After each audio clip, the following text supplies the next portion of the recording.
Hi guys! New day, new house! So, for today's vlog, ay pupunta po tayo sa The Villages and kasama ko yung aking napakagandang manager!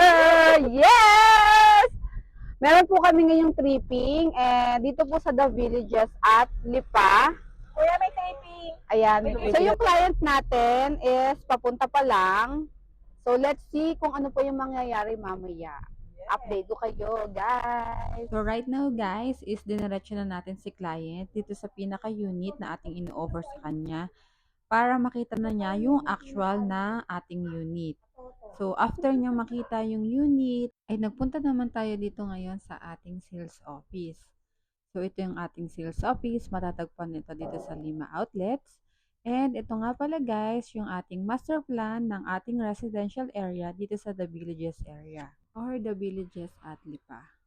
So, ang kagandahan kapag may ganitong master plan na naipapakita or may ganitong mapa is naipapakita natin sa client kung ano yung distance ng unit mula dun sa ating gate. Kasi yun po yung madalas na itinatanong sa amin.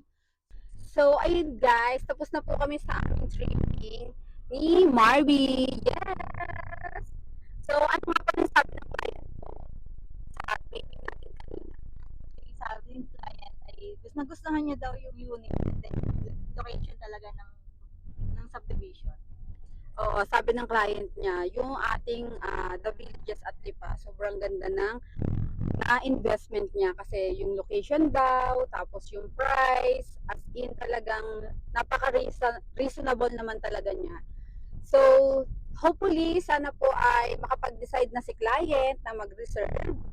And, pabalitaan namin kayo guys kapag ka nag-reserve na sila. So, kung kayo din po ay naghahanap po ng bahay or investment nyo man po sa inyong mga kaperahan na napagkadami-dami.